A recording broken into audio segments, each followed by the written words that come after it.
Friends, ये है BSc food science zoology का यूनिट 4 जिसके हम काफ़ी टॉपिक्स की वीडियो बना चुके हैं। सो ये हमारा है, इसमें हम बात करने वाले हैं types of cell mediated immunity के बारे में। तो सेल मेडिएटेड इम्यूनिटी हम काफ़ी डिटेल में पढ़ चुके हैं इससे पहले। अब हम इसके टाइप्स देखेंगे कितने टाइप के होते हैं। सो चलो स्टार्ट करते हैं।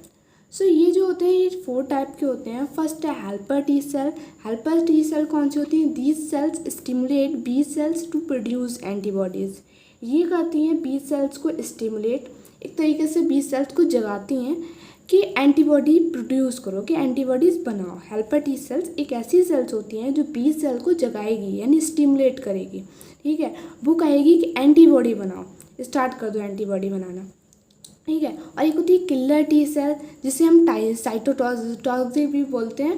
ठीक है, किलर टी सेल्स या साइटोटॉक्सिक जो होती हैं ये कौन सी होती हैं? These sales secrete perforin. ये जो सेल्स होती हैं ये परफोरिन सिक्रीट करती हैं which create pores on the invader cells membrane for water to enter into it, thereby cell swells up and finally rise. तो इसमें क्या होगा, किलर टी सेल्स में ये क्या करेंगी, परफोरिन सीक्रेट करेंगी और इसके अलावा क्या करेंगी, ये अगर किसी को भी सेल को रप्चर करना है, जैसे कोई बैक्टीरिया की सेल है उसको रप्चर करना है या उसे किल करना है, उसे मारना है, तो किलर टी सेल क्या करेंगी, उसके अंदर वाटर डालने लग जाएंगे। उस बैक्टीरिया की सेल के अंदर इतना ज़्यादा पानी डाल देंगे कि वो लास्ट मिनट में लाइस हो जाएगी। एक तो स्वेल हो जाएगी, पहले फूल जाएगी, फिर लाइस हो जाएगी यानी टूट जाएगी। वो पूरी बैक्टीरिया की सेल जो है पूरी फट जाएगी, रप्चर हो जाएगी। किलर टी सेल्स इस तरीके से मारते हैं। सो नेक्स्ट आती है suppressor T cells. Suppressor T cells क्या करती हैं? These cells suppress the function of cytotoxic and helper T cell so that immune system does not attack the body's own cell. Suppressor T cells ऐसी होती हैं, देखो killer T cell cytotoxic जो cells होती हैं, ठीक है, ये एक तरीके से मतलब हमारे लिए हेल्पफुल भी हैं, लेकिन इसके अलावा नुकसान भी होता है। इससे ये होता है कि हमारी ही बॉडी के सेल को भी ये रप्चर कर सकते हैं। तो इसीलिए आती है एक suppressor T cell. Suppressor T cell क्या करती हैं? Killer T cell and cytotoxic cell को मतलब याद दिलाएंगी कि हमारी बॉडी के सेल को वो ना रप्चर करे, ना उसके अंदर पानी भरे, और ठीक है उसे सप्रेस करते रहेंगे। किलर टी सेल्स को हमेशा ये याद दिलाते रहेंगे कि अपनी सेल को ना मारे, ओनली किसे मारे, वायरस बैक्टीरिया या बाहर से फॉरेन पार्टिकल आया उसे मारे ओनली। ठीक है, ये सप्रेसर टी सेल्स हैं। सो नेक्स्ट आती है memory T cells. These cells are formed by activated T cells and remain in the lymphatic tissue and recognise original invading antigen और pathogen even after many years of the first encounter. Memory T cell, इसके नाम से ही पता चलता है memory यानी याद रखने वाली। तो ये सेल्स ऐसी होती हैं, एक बार हमारी बॉडी में फॉरेन पार्टिकल आ गया या वायरस बैक्टीरिया पहली बार आ गया तो उसको याद भी तो रखना है कि अगली बार आएगा तो हम इसे और अलग तरीके से मारेंगे, इसे एकदम से किल कर देंगे।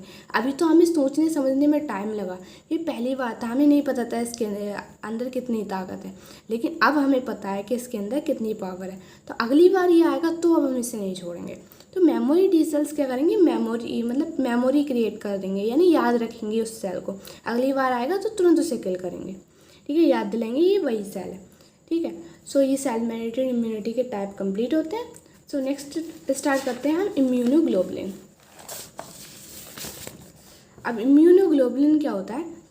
इम्यूनोग्लोबुलिन एक टाइप की एंटीबॉडी है। ठीक है, एंटीबॉडी को ही इम्यूनोग्लोबुलिन कहते हैं। इम्यूनोग्लोबुलिन को हम शॉर्ट में आईजी से मतलब प्रदर्शित करते हैं। तो इम्यूनोग्लोबुलिन आर एंटीबॉडी। इम्यूनोग्लोबुलिन क्या है? एक तरीके की एंटीबॉडी ही है, एंटीबॉडी कहते हैं नॉर्मल लैंग्वेज में, which is our body protected by pathogen. ये क्या करती हैं एंटीबॉडी या इम्यूनोग्लोबुलिन कह लो, ये पैथोजन या फॉरेन पार्टिकल से हमें प्रोटेक्ट करती हैं। हमें प्रोटेक्ट करेंगी, प्रोटेक्ट करने के लिए ये उस बैक्टीरिया वायरस को रोक भी सकती हैं या उसे पूरा किल भी कर सकती हैं। सो ईच एंटीबॉडी मॉलिक्यूल, एक जो एंटीबॉडी का जो मॉलिक्यूल होता है वो बना होता है 4 पेप्टाइड चेन से। Antigen binding site disulphide bond, 4 peptide chains होती हैं और बाइंडिंग साइट डाइसल्फाइड बॉन्ड होता है। एंड क्या होता है, antibodies can bind to pathogen. Antibodies क्या करेंगी, पैथोजन जो आएगा उससे बाइंड करेंगे and prevent their ability to enter cells, और सेल्स के एंटर करके उसे एबिलिटी देंगे, प्रिवेंट है, उसे रोकेंगे सेल के अंदर जाने के लिए, ठीक है, वो सेल के अंदर ना जाए उसके लिए रोकेंगे ये, ठीक है। तो इसका स्ट्रक्चर देखिए, जो एंटीबॉडी का इस टाइप का स्ट्रक्चर होता है, इसका हम नॉर्मल वाई शेप स्ट्रक्चर बोलते हैं, ठीक है। स्ट्रक्चर इसका इम्यूनोग्लोबुलिन या एंटीबॉडी का स्ट्रक्चर होता है वाई शेप स्ट्रक्चर। इसके बारे में हमें ज़्यादा डिटेल में वैसे पढ़ना नहीं है, फिर भी हम बता देते हैं। ऊपर वाला ये वेरिएबल पोर्शन आ गया, नीचे वाला कांस्टेंट रीजन आ गया, और इसमें यहाँ पर एंटीजन बाइंड होंगे, ठीक है। ये एंटीजन बाइंडिंग साइट है जहाँ एंटीजन बाइंड होंगे, ये रहा एंटीजन, ठीक है। और ये रहा लाइट चेन, ये लाइट चेन है, और ये वाली हैवी चेन है नीचे वाली, और ये हिंज रीजन है ये बीच वाला, और यहाँ पे कुछ डाइसल्फाइड बॉन्ड है, ओके। सो चलते हैं इसके स्ट्रक्चर के बारे में थोड़ा सा डिटेल में पढ़ते हैं। 4 पेप्टाइड चैन, 2 लॉन्ग चैन कॉल्ड हैवी और एज चैन। तो 4 पेप्टाइड चैन होंगी इसमें, उसमें से 2 लॉन्ग चैन होंगी जिसे हम हैवी एच चैन बोलेंगे। जो नीचे वाली जो है इसे हैवी और एच चैन भी बोलते हैं, ये लॉन्ग चैन है, ठीक है। और नेक्स्ट है 2 शॉर्ट चैन्स होंगी कॉल्ड लाइट और एल चैन्स। तो ऊपर वाली जो है, ये ऊपर वाली जो लाइट चैन्स होंगी ये 2 शॉर्ट चैन्स की बनी होती हैं, ठीक है, इसीलिए इन्हें लाइट चैन्स और एल चैन्स भी बोलते हैं, ठीक है। सो नेक्स्ट आता है एंटीबॉडी का। Antibody is represented as HL। Antibody को हम रिप्रेजेंट करते हैं HL से, कैपिटल H कैपिटल L, ठीक है। The heavy and light chains consist of amino acid. तो हैवी एंड लाइट चेन जो होती हैं वो बनी होती हैं किसकी, अमीनो एसिड्स की, ठीक है। Both chains are linked by disulphide links. और दोनों चेन जो होती है वो आपस में किससे लिंक्ड होती हैं, डाइसल्फाइड लिंक से लिंक्ड होती हैं, ठीक है। तो अब हम इसको स्ट्रक्चर के ज़रिए समझ लेते हैं किस तरीके से पैथोजन आता है और किस तरीके से जो एंटीबॉडी है वर्क करती है, ठीक है। ये एक तरीके से कोई भी सेल समझ लीजिए, ठीक है। इसके ऊपर क्या लगी, एंटीबॉडीज़ लगी हैं। अब यहाँ से पैथोजन आया, पैथोजन या फॉरेन पार्टिकल यहाँ पर आएगा और इस तरीके से बाइंड करेगा, इसके ऊपर बाइंड कर गया। Pathogen binds with receptors on the host cell causing pathology. तो इस तरीके से जब ये यहाँ पर बाइंड कर जा रहा तो उसे हम पैथोलॉजी बोलते हैं, ठीक है। अब नेक्स्ट इसको हम समझ लेते हैं किस तरीके से ये किल करेगा। अगर हम बात करते हैं फेगोसाइटिक सेल्स की, फेगोसाइटिक सेल्स हमने कोई भी ले ली, ठीक है। फेगोसाइटिक हम पहले से पढ़ते हुए आ रहे हैं कि ये सेल्स ऐसी होती है जो क्या करती है, पूरे बैक्टीरिया वायरस को खा जाती है, ठीक है। हम देखते हैं किस तरीके से वर्क करेगी। फेगोसाइटिक सेल्स है, इसके ऊपर एंटीबॉडीज़ लगी हैं, ठीक है। कोई भी बाहर से माइक्रोब्स या पैथोजन या फॉरेन पार्टिकल आया, ठीक है, यहाँ पर किससे एंटीबॉडी से बाइंड किया, इसने बाइंडिंग हो गई। अब ये नेक्स्ट क्या करेगा, बाइंडिंग के बाद फेगोसाइटोसिस, इसने क्या किया, पूरा उसको निगल लिया, पूरा खा लिया, ठीक है, और अंदर ही किल कर दिया। Killing of phagocytosis microbes, killing of phagocytosis microbes. तो इसने माइक्रोब्स को क्या किया, पूरा मार दिया, उसको डाइजेस्ट कर डालेगा अपने अंदर, ठीक है। सो ये इम्यूनोग्लोबुलिन कंप्लीट होता है। अब इसके पढ़ते हैं टाइप्स ऑफ इम्यूनोग्लोबुलिन। इम्यूनोग्लोबुलिन भी टाइप्स होते हैं। कितने टाइप्स के होते हैं, ये टोटल 5 टाइप्स के होते हैं। एक होता है IgA जो हमारी बॉडी में 15% होता है। ये होता है IgD जो 1% होता है, IgE जो 1% होता है, IgG जो 75% होता है, IgM जो 7 to 10% होता है, ठीक है। तो इसको डिटेल में पढ़ते हैं सबको। IgA immunoglobulin A found in mucus secretion. ये कहाँ मिलता है, म्यूकस सिक्रीशन में मिलता है। हमारी बॉडी में जितने भी म्यूकस सिक्रीशन है, ठीक है, वहाँ पर मिलता है। ऑफ द रेस्पिरेटरी हम नॉर्मली लैंग्वेज में कहें तो हमारी जो नोज़ होती है, ठीक है, इसमें कुछ म्यूकस प्रेजेंट होता है, जो क्या होता है, हमारी नोज़ के जरिए कितने भी जो फॉरेन पार्टिकल कुछ भी जाते हैं, ठीक है, तो वो नोज़ के जरिए क्या होते हैं, वहाँ पर म्यूकस चिपका लेता है अपने अंदर, ठीक है। जब हमें सर्दी जुकाम वगैरह होता है तो उस जरिए वो फॉरेन पार्टिकल बाहर आ जाते हैं या हमें एकदम से छींक आती है, ठीक है। तो फॉरेन पार्टिकल क्या होते हैं, जितने भी होते हैं वो सारे बाहर आ जाते हैं, तो म्यूकस सिक्रीशन होता है IgA। And upper part of the digestive track and vagina. And इसके अलावा जो डाइजेस्टिव ट्रैक है हमारी ऊपर वाली जो नाल है, ठीक है, इसमें भी कुछ म्यूकस प्रेजेंट होता है। एंड वजाइना में भी होता है। तो ये सारा म्यूकस क्या करता है, इसका म्यूकस में कुछ ऐसे मॉलिक्यूल सेल्स होते हैं जो क्या करते हैं, जो भी फॉरेन पार्टिकल दिखता है उन्हें, या पैथोजन दिखता है, वायरस बैक्टीरिया, तो उसको अपने अंदर चिपका लेते हैं, ठीक है। उसको अंदर सेल्स वगैरह के अंदर नहीं जाने देते, म्यूकस अपने अंदर चिपका लेता है, ठीक है, और बॉडी से बाहर निकाल देता है। वो किसी भी तरीके से निकाल सकता है, ठीक है। It is also found in colostrum. और ये जो IgA होता है ये ज़्यादातर किस में पाया जाता है, मतलब ये इसके अलावा म्यूकस के अलावा पाया जाता है कोलोस्ट्रम। अब कोलोस्ट्रम क्या है? कोलोस्ट्रम वो होता है जब प्रेग्नेंट ये गोल्डन लिक्विड सब्सटेंस होता है, गोल्डन लिक्विड सब्सटेंस होता है। और ये क्या होता है? जब मदर अपनी बेबी को सबसे फर्स्ट फीडिंग करती है, यानी मदर जो होती है अपने बेबी को सबसे पहली बार जब दूध पिलाती है, ठीक है, तो गोल्डन लिक्विड सब्सटेंस निकलता है, वो गोल्डन सा लिक्विड सा सब्सटेंस निकलता है। पहले के लोग तो ये बोलते थे कि इससे मतलब निकाल के फेंक देना चाहिए, बट ये फेंकना नहीं चाहिए, ये बहुत ही इंपॉर्टेंट होता है बेबी के लिए।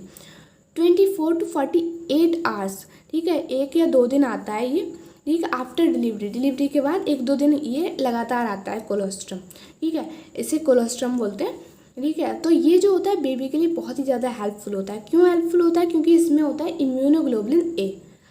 तो ये अगर कोलोस्ट्रम बेबी पीता है तो इम्यूनोग्लोबुलिन ए उसकी बॉडी में जाता है। अब जब उसकी बॉडी में ये जाता है तो उसके अंदर इम्यूनिटी बढ़ती है, ठीक है।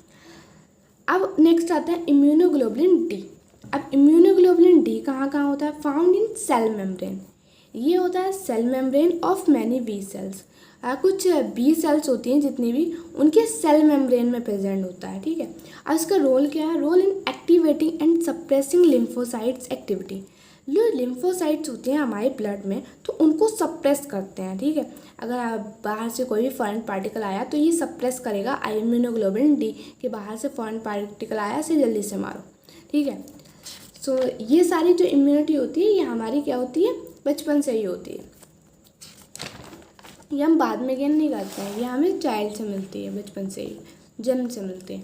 सो नेक्स्ट आती है immunoglobulin E, found in plasma of cells. Cells के प्लाज्मा में ये होती है इम्यूनोग्लोबुलिन ई। और इसका रोल क्या होता है? Role in activates histamine secreting cells और एलर्जिक रिस्पॉन्सेस। ये होता है जब हमारी एलर्जी वगैरह हो जाती है तो क्या करेगी? ये रोल करेगी हिस्टामिन सिक्रेटिंग। ये क्या करेगी? सिक्रेट करने लगी हिस्टामिन, ठीक है। एलर्जी की जो भी एलर्जी वगैरह होगी उसको दूर करने के लिए इम्यूनोग्लोबुलिन ई होती है। Also role in parasitic infection.